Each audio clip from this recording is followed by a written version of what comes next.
East Anglia is particularly known for its wide array of historic sites.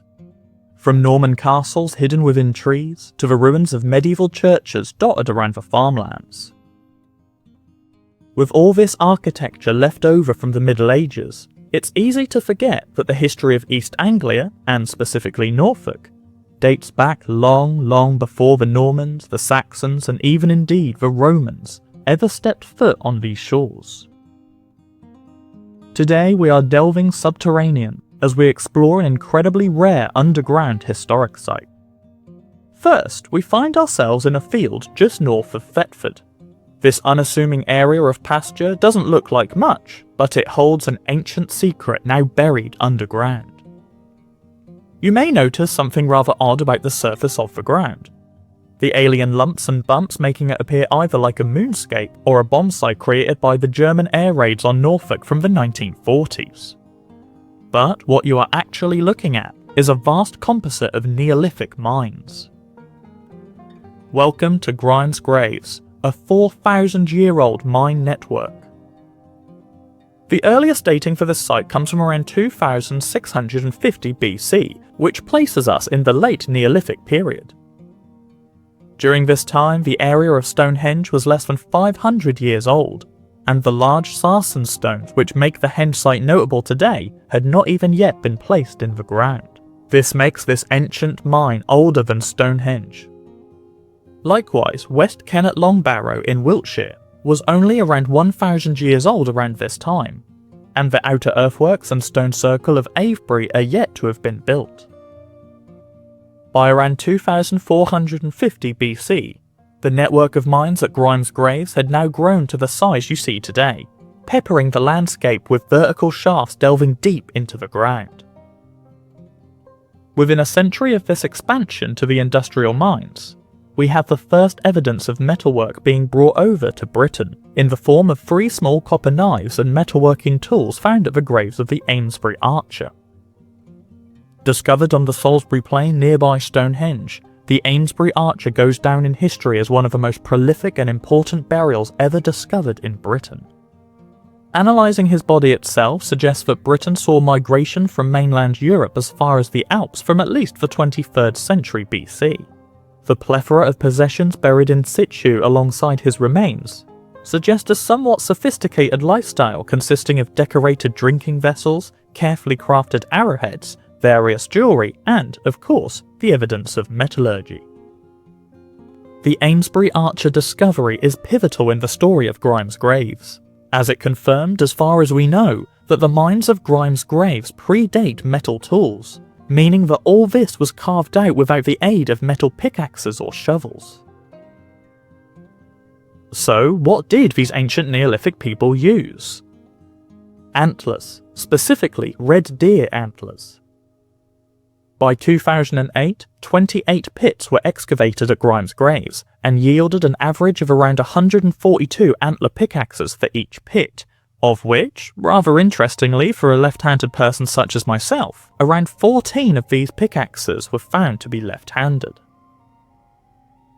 This bone-like material was just strong enough to chip away at the rock and the chalk, piece by piece, sometimes up to 14 metres down into the earth, in what would have been a back-breakingly arduous and time-consuming task. During the Neolithic period, red deer were common around Britain, and the general flatness of what would become Norfolk made for an excellent breeding ground for this ancient animal.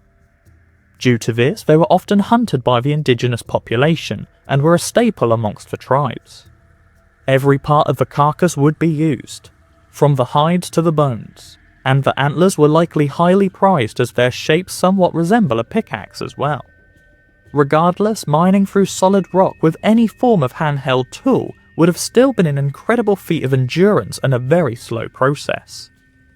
We do know that there were large permanent settlements in the local area around Grimes Graves, as we have multiple examples of advanced society dotted around Norfolk. These come in the form of multiple henge sites, at least 2 of which are on the outskirts of the much later medieval city of Norwich. These 2 identified ancient henges are Arminghall and Helsden. We know that Arminghall henge dates to around the same time as Grimes Graves, meaning that a large and advanced culture called this place home while the mines were still in use. 8 giant oak posts were hoisted in an upright position within an earthen henge to create a wooden version of the much more famous Stonehenge. We understand that whoever lived here left a long and possibly unbroken legacy, as multiple flint working stations have been located dotted in the immediate area of the Taze Valley, as well as many later Bronze Age burial mounds built right near the confluence of the River Yare and the River Taze where Arminghall Henge stands. Over 2,000 years after the erection of Arminghall Wood Henge, a Roman market town named Venta Ignorum was built less than a mile away, possibly suggesting that the local landscape was still a cultural hub for the indigenous population during the Neolithic, the Bronze Age, and the Iron Age. This would make this area of Norfolk one of the longest continuously inhabited places in all of Europe. But the question still remains, what were these ancient people looking for deep in the ground? The answer is flint. But not just any flint. The Neolithic miners were looking for a stone which is blacker than black. Flint is a very unique material. Even today it is not exactly clear what the origins of flint are or indeed how it forms.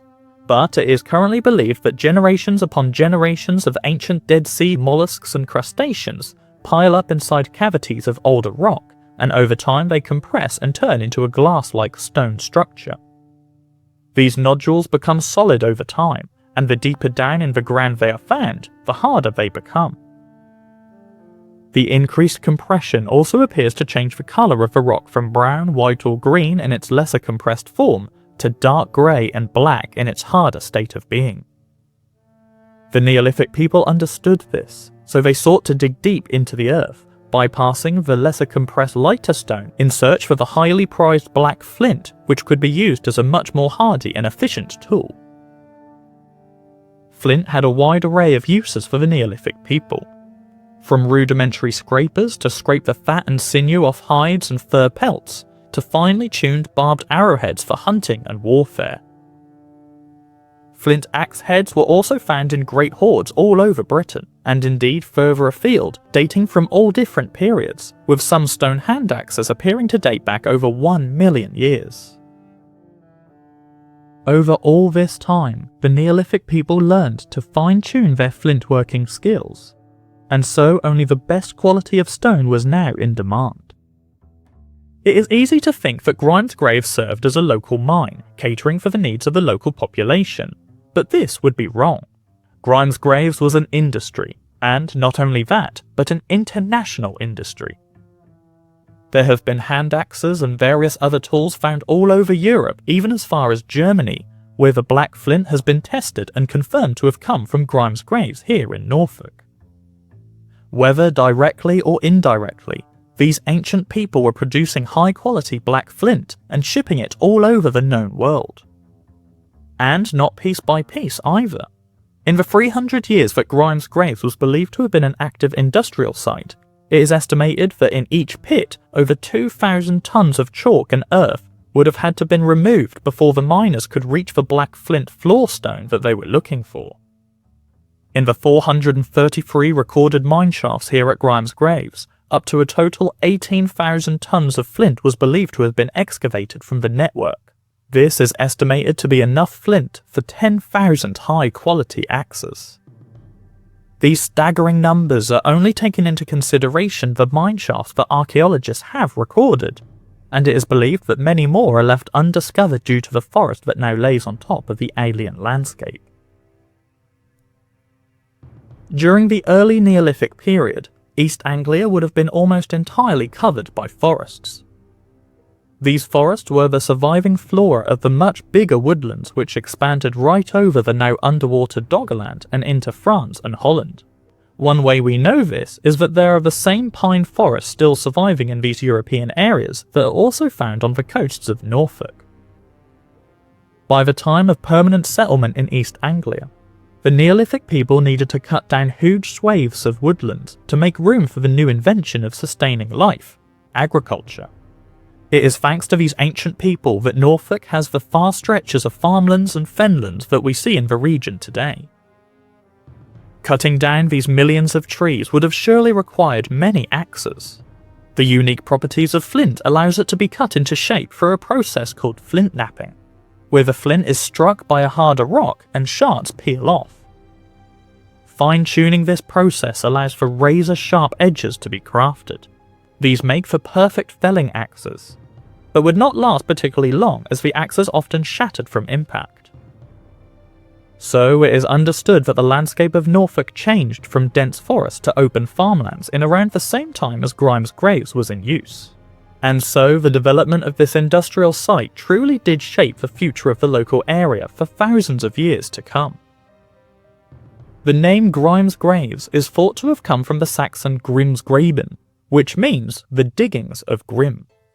Grim is another name for Woden, or Odin, one of the most popular Anglo-Saxon gods.